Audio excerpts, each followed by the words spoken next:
She has everything: wealth, beauty, power, but there's one thing she can't buy: his heart. And now, every girl in school is confessing to him, in a row.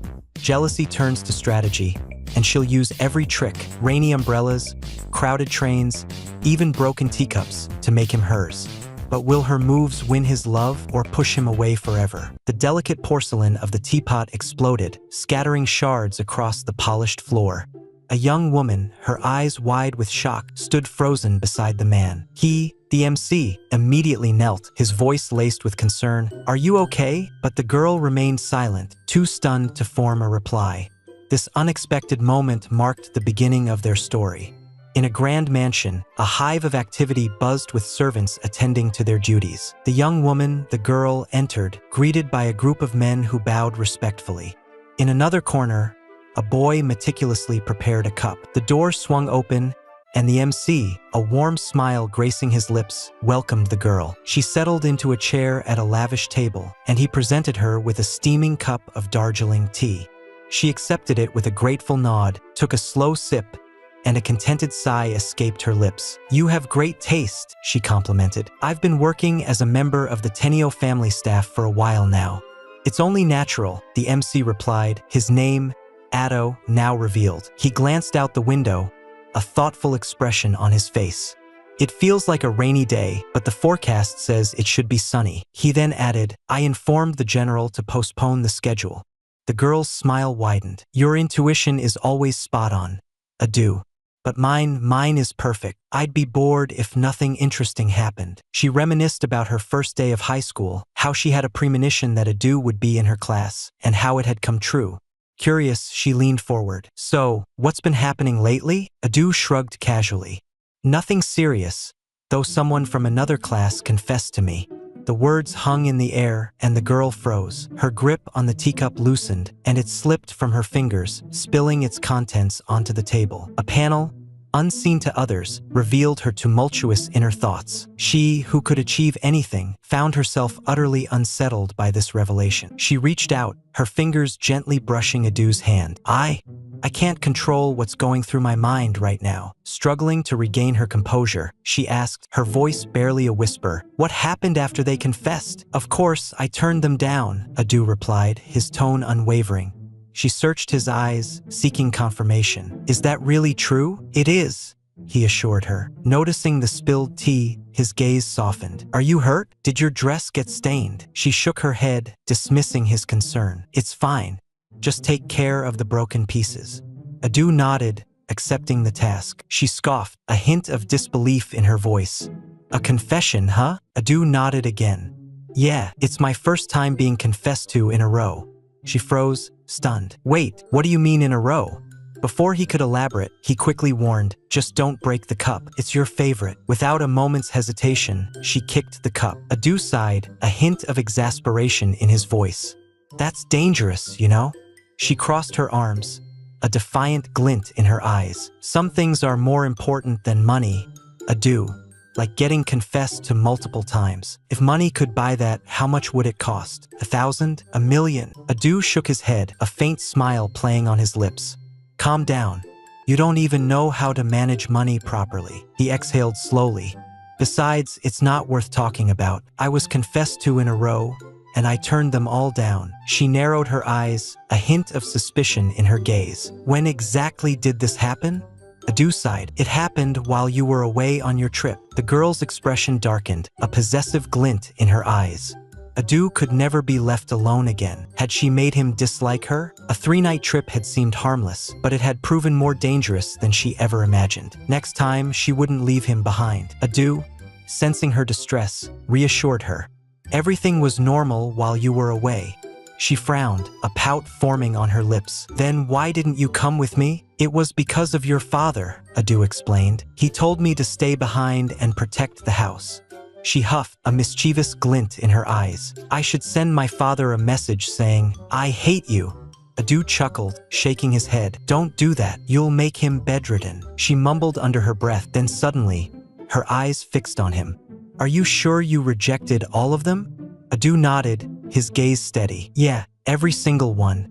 I felt bad for them. I just couldn't reciprocate their feelings. She exhaled, a wave of relief washing over her. I see. Then tell me immediately if this happens again or I'll break every cup in the mansion. Adu smirked, a playful glint in his eyes. I see. But threats aren't good, my lady. She pouted, a hint of embarrassment coloring her cheeks. I wasn't careful. Guys, we know what it means. Jealousy at its peak. Then, her face brightened, a new resolve in her eyes. I want to go to school with you. Adu nodded, a knowing smile on his face. All right, guys. Is this her first move? Without hesitation, she hugged his arm, pulling him along toward the school. I want to get there early, she declared. Adu smiled, indulging her. As you wish. He then glanced at her, a thoughtful expression on his face. You lost your composure. Did I trouble you in the end? She shook her head, a soft smile playing on her lips. There was something problematic, but it wasn't you. Her voice softened, a hint of vulnerability in her tone. There's something I desperately want, something I can't give to anyone. Haha, guys, we all know what that means. Adu tilted his head, a curious glint in his eyes. Is it some rare item blessed with desires? What kind of wonderful thing is it? He paused, then a smirk touched his lips. Why don't you look in the mirror? Ah, I see. You need the most exclusive mirror in the world. She sighed, a playful exasperation in her voice. Your stubbornness hasn't changed one bit. Adu chuckled. What size of mirror do you want? She shook her head, a determined glint in her eyes. Forget it. I don't need a mirror. Her expression turned serious, her gaze unwavering. It doesn't matter what I have. It's meaningless if I can't get the one thing I truly want and cherish the most. The scene shifted, a flashback unfolding. The girl, now younger, reflected on her past. She had always been able to achieve anything she desired. Everything had effortlessly gone her way. But when she was a lonely child, she met Adu. She had found him and, just like always, she got what she wanted. She had believed that adopting him into the Tenio family would bring her even greater happiness. Yet, Adu hadn't become what she wished for. He consistently cared for her as his master, their bond remaining a master-servant relationship. But she yearned for him to care for her as a woman. She had been ostracized, avoided by other children. But as little Adu once told her, you can't do everything without taking the first step, right? Hard work means making a lot of effort. Of course, there are talents you're born with, but you've achieved everything because of your efforts. That's something to be proud of. She had burst into tears then, calling out his name. Adu had comforted her with kind words. Since the day she met him, Adu had painted her world with vibrant colors. The girl gazed out the window, lost in thought. She knew this day would come. All the girls confessing to him, even those from wealthy families. But being confessed to in a row, that was insane. She sighed, a worried frown creasing her brow. She couldn't let her guard down, or someone else would snatch him away. Mumbling to herself, she scowled. It was unfair. The guy she liked was being confessed to over and over. She clenched her fists, a fierce determination in her eyes. She had liked Adu longer than anyone else. Just then, a maid entered the room. Lady Hazen, she announced, the weather is clear, and you should get ready to leave. The girl nodded absent-mindedly. Adu cared for her as a master, but not as a woman. If she confessed now, there might be a chance, but she didn't want to use him for her own feelings or personal gain. As they walked, she subtly reached for his hand. She needed to make him see her as a woman, not just his master. She began strategizing her second move when suddenly, rain began to pour. She smirked, a triumphant glint in her eyes. I knew it. My gut feeling was right. Adu looked at her apologetically. Sorry about this. It's fine, she reassured him. She glanced around. There's no umbrella here. What a coincidence. She had instructed all the workers to store them away. The workers unknowingly had passed the vibe check. Adu sighed. Let's contact the umbrella shop immediately. She shook her head. That's impossible right now. Then let's go to the convenience store, Adu suggested. The workers mumbled among themselves, their expressions disapproving. They shouldn't go to such places. It would dishonor the family. As they started walking, the girl suddenly remembered. She has an umbrella in her bag. She grinned. Let's go to school with an umbrella, then. Adu nodded, and they began walking together, sharing the umbrella like a couple. She smirked, her plan unfolding perfectly. Operation Perfect. She had heard that her parents had fallen in love under a shared umbrella during the rain. She glanced at him. It felt as if this world belonged to just the two of them. She straightened her posture. She had matured, become more charming. Her eyes drifted toward him. He looked completely different from when they were kids. Adu noticed her spacing out. "Please get under the umbrella or your clothes will get wet." Instead of listening, she stepped out from under the umbrella, distancing herself from him. She murmured. She didn't ask why. She already knew. Instead, she asked, "Why did you reject all of them?" She hesitated, her voice barely audible. "Do you like someone else?" Adu looked at her calmly. "I'm loyal to you. I've dedicated my life to you." The girl froze, her romantic hopes shattering. Adu continued, "It's my way of repaying your kindness. I will always be loyal to you." Her romantic mode instantly shattered. Adu tilted his head. "Do you have any complaints?" She quickly shook her head. "No, I'm relieved." Then, after a pause, she asked, "What if I weren't here? Would you have accepted one of their confessions?" Adu exhaled. "It would be hard not being by your side." Hearing this, the girl's face lit up with happiness. But then, Adu added, "Though there's always a chance I could accept. They're all attractive after all." Her jealousy spiked instantly. She glared at him. "I will never leave you."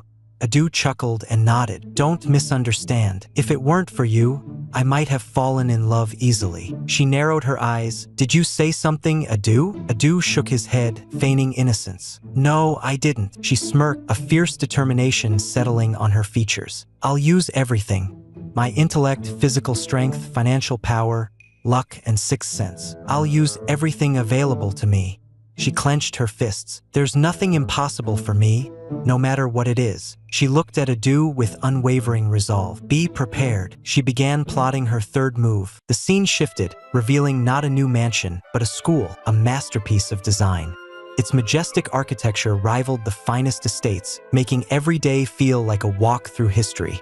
Ado and the girl stepped out of the car, and every eye in the vicinity turned toward them. Murmurs rippled through the crowd, some even suggesting that the girl owned the place.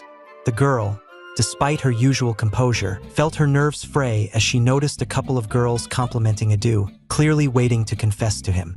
A pang of jealousy struck her when she overheard that Adu had already received confessions, even from a senior on the basketball team. She mumbled to herself, a silent vow to be brave and not let any girl take him away. A few girls approached Adu, greeting him with polite smiles. Adu and the lady returned their greetings. The girls continued to compliment him, and Adu, ever humble, told them he was glad his efforts hadn't gone to waste. As their compliments continued, the lady suddenly hugged Adu's arm, pulling him close. "We have to go to class," she announced, her voice firm. Adu and the lady apologized to the group. Adu, sensing her urgency, asked, "Has something urgent come up?" She replied, her voice hushed, "I'm in a hurry and need to get away from the danger." The number of messages Adu had been receiving had increased, and she knew she had to take action immediately. They entered the classroom, where a young man greeted them. His name was Yuki Kazami. They greeted him back. Yuki asked the girl if she was okay. He mentioned that they had been a close trio since childhood, but the lady rejected the idea, telling Yuki to shut up. The girl asked Yuki why he was there so early in the morning, and he explained he had taken the train today. She pointed out that he usually took a car, but he countered that taking the train allowed him to make more connections. He had even met a girl on the train. Adu commented that he was diligent, while the girl remarked that trains must be annoying since they were always crowded. Yuki nodded, agreeing that it was so packed you could barely move. The girl's eyes widened. "The morning train is really that crowded?" He confirmed, "Yes, definitely. You have to be close to everyone." She suddenly turned to Adu. "You'll be taking the train with me tomorrow morning." Adu protested, saying it would be too crowded, but she insisted, demanding to know just how crowded. Adu replied that it would be so packed they wouldn't even be able to move. She didn't care. He had to take the train with her no matter what, even if the world ended. Adu asked why she was suddenly so interested in trains today. She didn't answer directly, but declared that he would be coming with her. Adu nodded, a resigned expression on his face. It seemed he already knew this was coming. She recalled how embarrassed she had been when they shared an umbrella, but in an overcrowded train, they'd be stuck together, semi-forced. This was her move. She mumbled to herself that she would charm Adu and wondered about the perfect timing for a packed train. Yuki, ever observant, noticed her scheming. He said, "Oh, there she is." Suddenly, a girl's voice cut through the air, asking the lady to step outside for a moment. Shocked, she wondered how someone from class 3 even knew her. Adu turned to Yukimiki and explained, "It's the girl I met at the station while shopping." The girl handed the lady a gift to give to Adu. The lady barged back into the classroom and gave Adu the gift, explaining that the girl had made him cookies to thank him for the station incident. Adu thanked her. The lady abruptly changed plans. Instead of taking the train tomorrow, they would be riding today. Guys, we know what it means. Jealousy at its peak. Adu nodded in understanding. She quickly typed something on her phone. Now they were at the station, waiting. Adu suddenly asked why she was taking the train. She replied that it was common sense. Adu warned her not to push too hard, saying this might not be the right time for a crowded train. But she pointed at the train and told him to get in. Adu was shocked. She was deliberately choosing a crowded train over an empty one. She insisted she couldn't ride the empty train and dragged him toward the packed one. Inside, her mood brightened. This was all part of her plan. With her pocket money from the Tendo family, the crowded train was perfect for her mission. She mumbled that the train was packed just to drop their MC. They were close. Too close. She wondered if she had crossed the line and suddenly launched at him. Adu reacted. "Are you okay?" Their eyes met, a spark passing between them. He apologized, but she reassured him. She felt a surge of jealousy toward the girl who had given him cookies. She told herself she needed courage, just like her. She had to.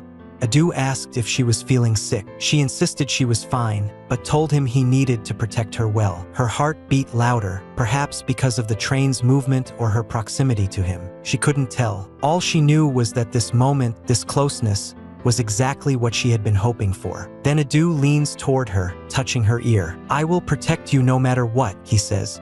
She blushes, completely losing her composure. She surrenders. Suddenly, all the passengers seem to vanish.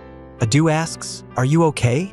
She tells him to stop staring so much it's making her embarrassed. She pins Adu against the wall, standing way too close. "Take a seat," he tells her. Meanwhile, murmurs spread among the passengers. Adu is holding a girl on the train, and his fans are starting to show up. A mischievous glint danced in her eyes as she turned to Adu, her hand reaching for his. "It's your turn," she purred, their fingers intertwining, a silent current passing between them. A confident smile played on her lips. "Let's pick up where we left off." A few minutes earlier, the scene had been far more mundane. Yuki, ever the enthusiast, had invited them to playtest a board game. "My friend is developing one," he explained, a hopeful glint in his eye. "He's hoping you'll help." With no other plans, Adu and the girl readily agreed. Adu, ever practical, inquired, "What exactly are we supposed to do in a play test?" Yuki waved off his concern. "Just play casually." He then revealed the game's unique twist. It was a variation of Sugoroku. Ito, impressed, asked if Yukimiki had designed it alone. A proud nod from Yukimiki earned him compliments from both Ito and the girl. But a flicker of skepticism passed between Adu and the girl as they exchanged uncertain glances. Yukimiki, oblivious, clarified the rules. They had to follow the instructions on whichever square they landed. The girl, undaunted, declared, "Bring it on." Adu, however, felt a sudden unease. The girl and Yukimiki, sensing his hesitation, playfully teased him. "Are you scared?" they chorused. "Are you planning to play with that kind of attitude?" Adu hesitated, the atmosphere feeling strangely off. He urged the girl, "Check the instructions for your dignity." She refused, a determined glint in her eye. "I won't tolerate this kind of attitude. One must risk everything to win." And with that, the game began. Yuki went first. The dice tumbled, landing on a square that, to their amusement, required him to run 10 laps. "At least for us," Adu muttered under his breath as Yuki dutifully jogged off. In that moment, the girl, with surprising swiftness, pulled Adu closer. He was stunned, their hands now firmly clasped. "It's part of the rules," she explained, a sly smile playing on her lips. "So it can't be helped." Still processing the unexpected intimacy, Adu heard her prompt him. "It's his turn." Hand in hand, he reluctantly rolled the dice. His piece landed on a green square, its instruction clear: "Hug someone nearby." The closest person, of course, was the girl. She looked up at him, her eyes sparkling. "Hug me hard," she commanded. "As you wish," he responded, wrapping his arms around her, holding her firmly. He leaned back slightly, a question in his eyes. "Is it too tight?" She shook her head, a soft smile gracing her lips. "You've grown so much since the first time we met." Adu returned her smile. "And you have too." She tilted her head playfully, her gaze challenging. "Really?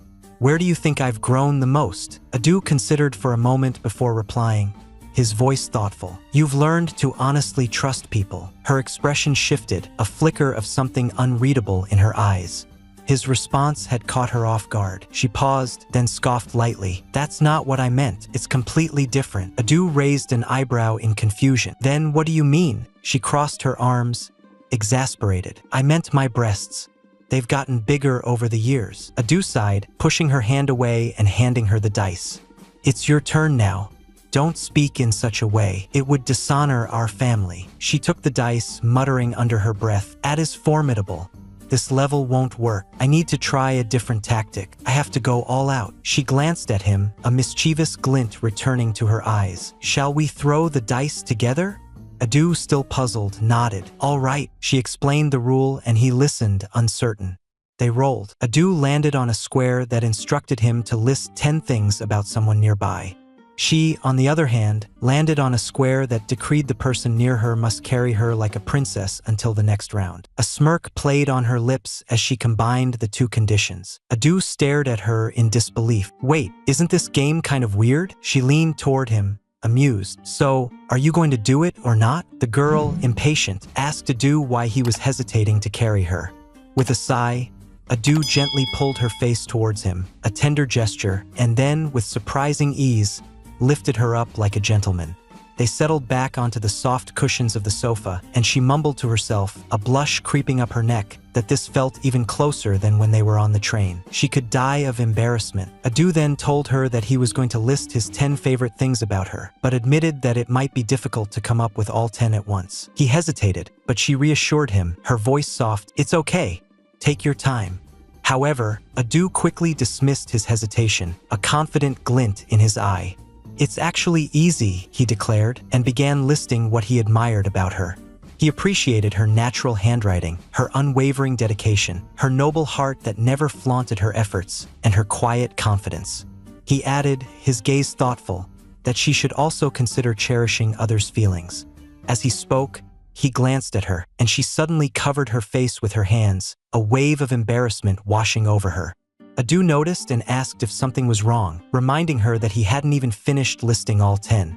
She responded, her voice muffled, saying it was even more heartfelt than she expected. But rather than her personality, she'd prefer him to compliment her appearance instead. With a nod, Adu started again. He told her that her charm wasn't just about appearances, but she insisted, her voice firm, no personality, only appearance. Adu agreed. She mumbled to herself that this was the moment, his chance to express his true feelings about her looks. She braced herself, trying not to be nervous. Ito began, your golden hair is beautiful. She nodded, unfazed. She was used to compliments about her appearance. This should be easy. But then Otto continued, his voice taking on a deeper, more sincere tone. Your silky, lustrous golden hair. How many times has its sparkle stolen my breath away? She was stunned. Was he truly captivated by her? He went on, his words painting a vivid picture. Your blue eyes remind me of the endless sky. Their noble sparkle is like a fine jewel. I feel honored just to be reflected in them. Her porcelain-like skin, he added, accentuated her nobility even more. She mumbled to herself. She had received compliments before, but when Adu said it, her heart started racing. Suddenly overwhelmed, she admitted defeat, telling him to stop. Her eyes were full of shyness, her heart pounding wildly. It's not that I didn't like it, she told him, flustered. I'm not angry either. It's just, your words make me so happy. They mean something special to me. She admitted that he always found the right words to compliment others naturally. But maybe for her, his words weren't just casual. Adu reassured her, his voice gentle but firm. I'm telling the truth. My words are special to you because you're special to me. Sure, I can compliment others, but for you, I can go even further. She hesitated before asking, her voice barely a whisper, is it really just for me?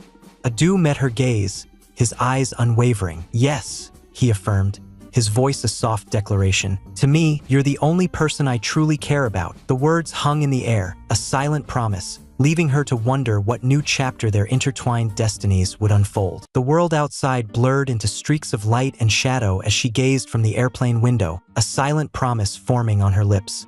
If a rival ever dared to challenge her, she wouldn't squander her emotions. Her self-representation was paramount. Later, in a bustling cafe. She sat across from Yuki, the clinking of cups and hushed conversations filling the air. This wasn't a date, merely a strategic discussion on how to capture At's attention. Yuki, ever the provocateur, leaned forward, a playful glint in his eyes. "It's rather splendid, actually. If you had the courage, you should just go for it already," he teased, urging her to confess to it sooner. A blush crept up her neck, betraying her composure. Suddenly, her mobile vibrated, pulling her attention away. Call or notification? Before she could react, Yuki deftly retrieved the phone, dismissing it. "Just a message." He warned her to stay alert. "An actress, a model named Yudaheim, has arrived in Japan. She's at the peak of global popularity."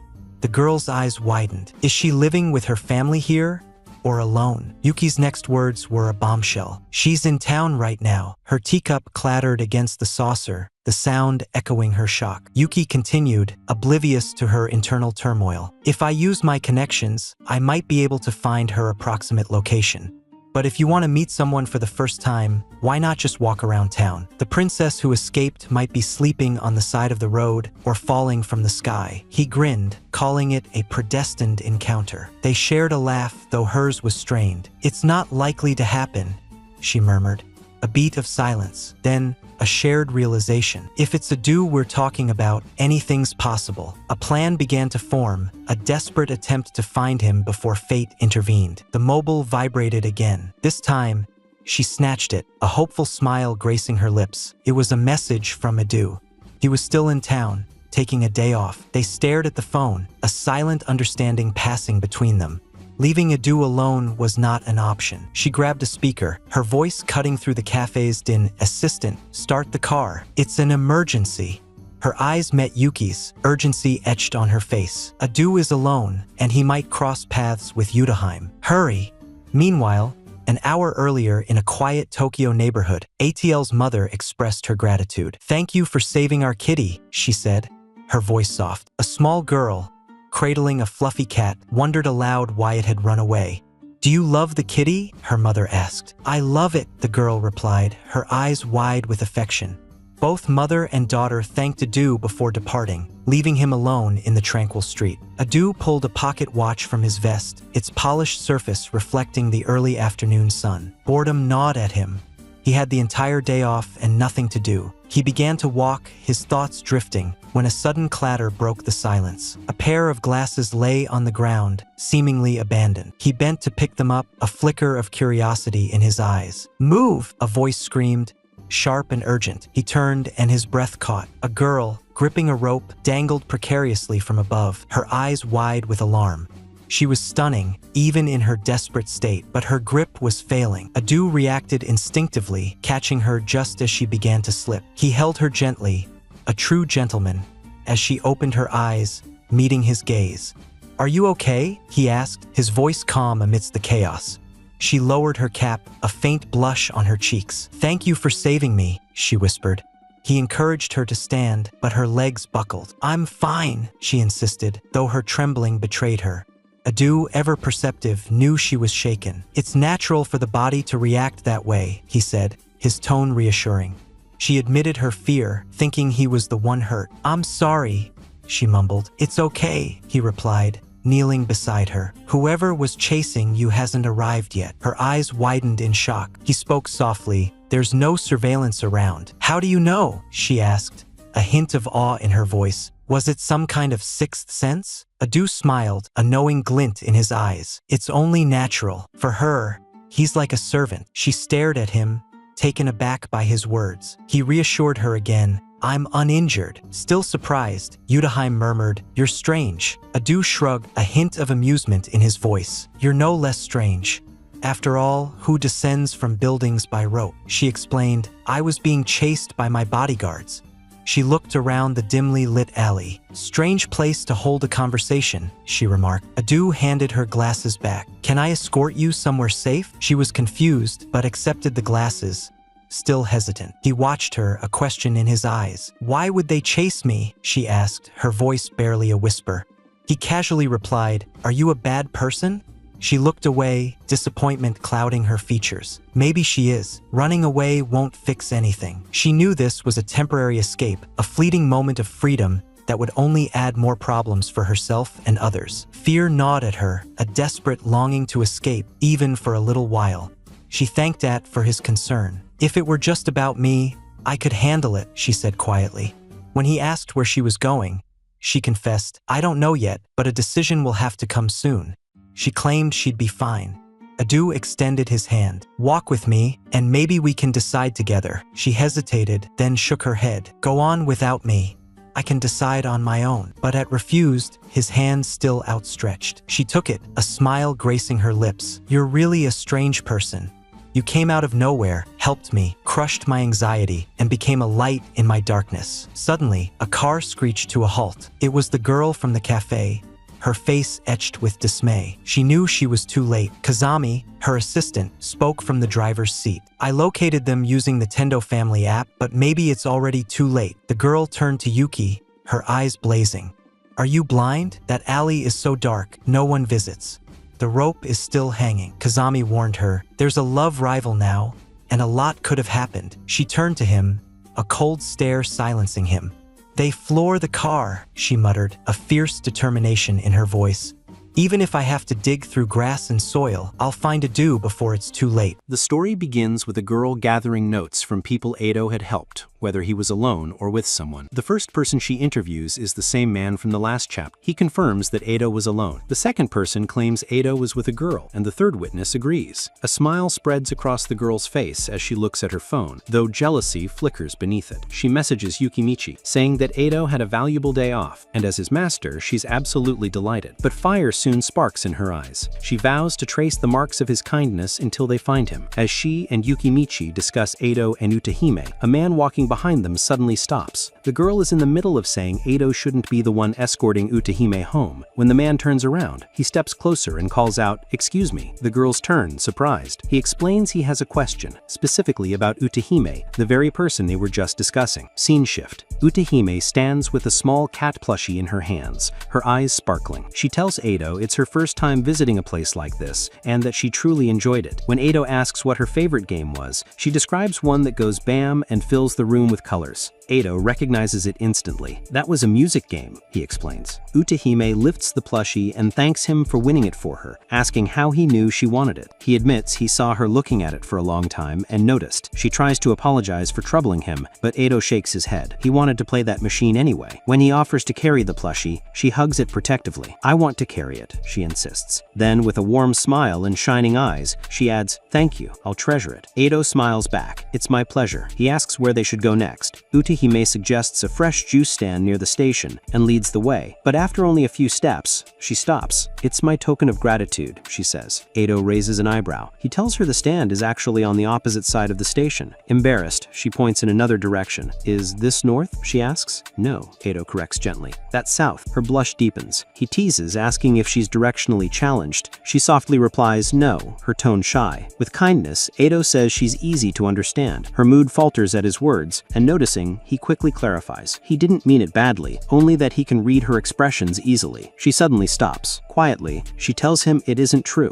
As a child, people said horrible things about her. They claimed she had no emotions, constantly misjudging her. Ever since, she's tried to show normal emotions like everyone else. Blushing, she looks down at the plushie, admitting there are many things she can't talk about in public. Ado's voice is steady, comforting. Everyone has weaknesses, he tells her. The people around her simply didn't know how to see hers. With warmth, he assures her that her heart is full of emotion, that she expresses her feelings sincerely. She looks at him puzzled, and he explains further. She may appear cold on the outside, but her heart is warm, and those feelings have already reached him. That alone made him happy. They walk on. Ado points out a food stall across the road. Utahime smiles faintly at the plushie in her arms. Then a voice cuts through the air. Utahime, her expression darkens instantly. Across the street, a family stands near a poster of her album. A little girl tugs her parents' hands, saying she loves Utahime's songs. The family crosses the road, hand in hand. Utahime watches silently, her face clouding as she takes in their closeness and the child's joy. Ado observes her quietly, reading her emotions without a word. Scene change. Riverside Park. The two sit together near the water, the atmosphere peaceful yet heavy. Utahime's expression is somber. Edo apologizes softly, saying he shouldn't have spoken the way he did earlier. But she interrupts. "You've already realized, haven't you, about who I am?" Edo nods. He recalls Lady Hosine calling him thick-headed for not recognizing her sooner.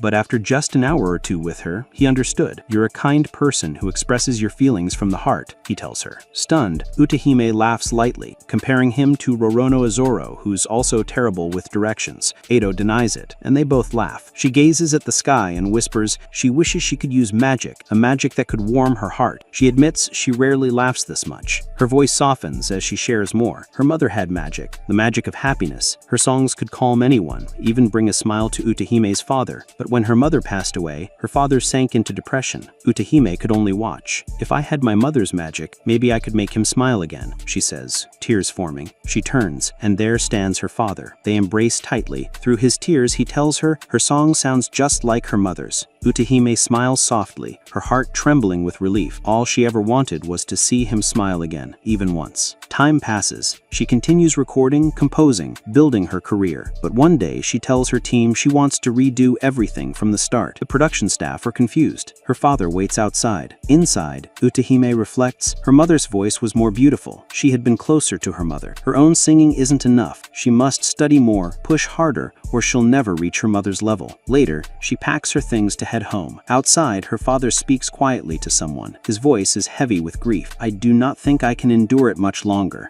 I am at my limit. I do not want Utahime to sing anymore. For me, it is painful to listen to her voice." He doesn't know Utahime is standing behind the door. She hears everything. Her heart shatters. When her manager learns she canceled her voice training, he panics. But Utahime seems hollow, drifting. Her father's words echo endlessly in her mind. "You don't have to sing anymore." Her knees give out. She falls, gasping for air. People rush to her side, alarmed. Through her tears, she whispers, almost to herself, "I see. When it comes to singing, I'm someone who's no longer necessary, and the world feels unbearably quiet." We open on the girl and the man from the previous chapter standing together.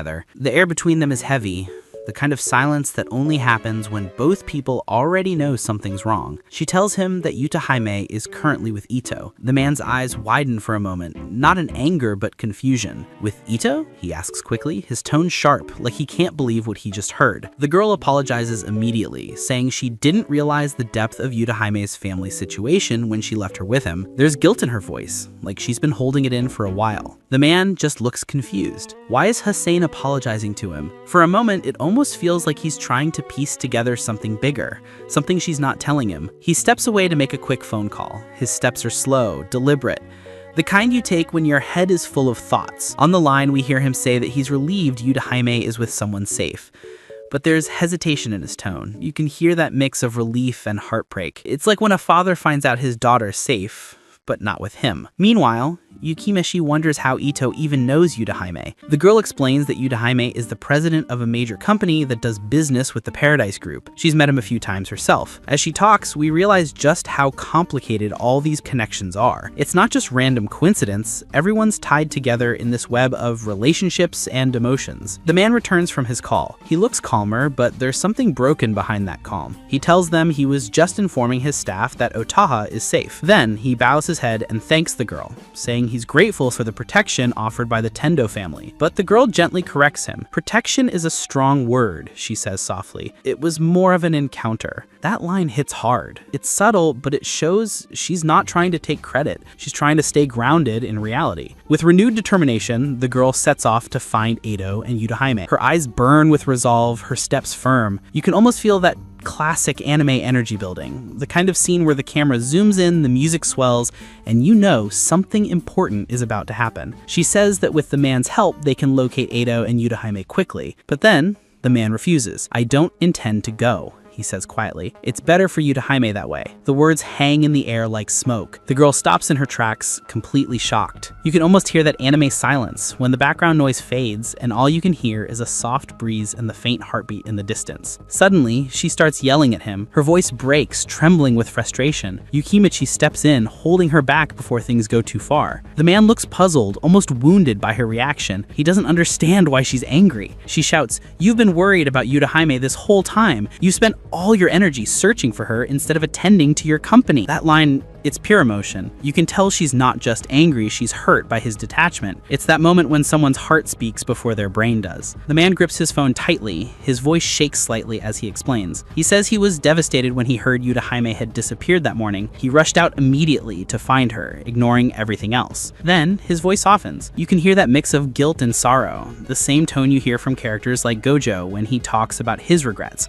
or Itachi when he explains his choices. If she's with someone worthy, then I don't need to search anymore. That line, man, it hits deep. It's that moment of acceptance, but it feels like surrender too. The kind of thing someone says when they're trying to convince themselves they've moved on, even though they haven't. Both the girl and Yukimichi are stunned. They look at him with confusion, but also pity. You can see it in their eyes. They're wondering if there's a deeper reason he shouldn't meet Yuta Jaime, and they're right. The man quietly adds, "Surely, Yuta Jaime doesn't want to see me." He forces a small smile. But it's not a smile of peace. It's the kind of smile men wear when they're hurting inside. You know that type, that faint, broken smile that hides all the emotions bubbling underneath. Then, he confesses he's the reason Yuta Jaime disappeared. That single moment shifts the entire tone of the story. Suddenly, everything makes sense. The guilt, the hesitation, the way he avoids her name. We cut to Yuta Jaime sitting alone at a riverside park. The atmosphere changes completely. Calm, melancholy, yet beautiful. A small plushie rests on the table beside her,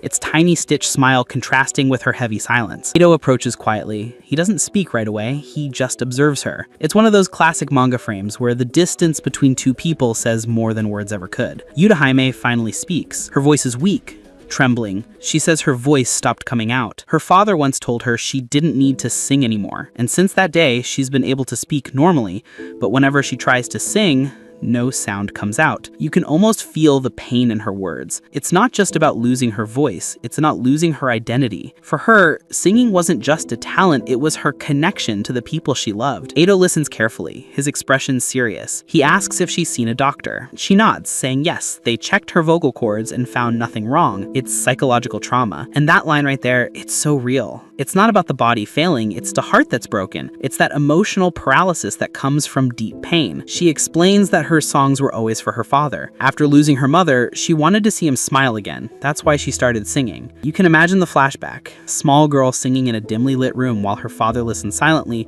eyes distant. It's the kind of scene that breaks you without showing a single tear. Her hand trembles as she continues. "It's because of nature," she says softly. "If my father tells me not to sing, then maybe singing isn't needed anymore." That line cuts deep. It's that emotional logic we see in so many tragic anime. When someone believes that if the person they love rejects their passion, then that passion has no meaning anymore. Ito finally speaks. His tone is calm, gentle, but firm. Just because someone else doesn't need you doesn't mean you have to abandon your feelings. That moment, it's the emotional peak. It reminds you of lines from characters like Tanjiro or Deku, those words of light that reach someone trapped in their own darkness. Yuta Jaime turns to him, eyes wide, clearly surprised. He continues, "Even if your father doesn't need you, even if you can't sing right now, singing still matters to you. It's something you love, isn't it?" You can feel the silence that follows. The kind where emotions do all the talking. Tears stream down Yuta Jaime's face. Her lips tremble as she whispers, "Yes, I love singing. It's simple, but it's powerful." That line feels like healing, like the moment when pain finally turns into acceptance.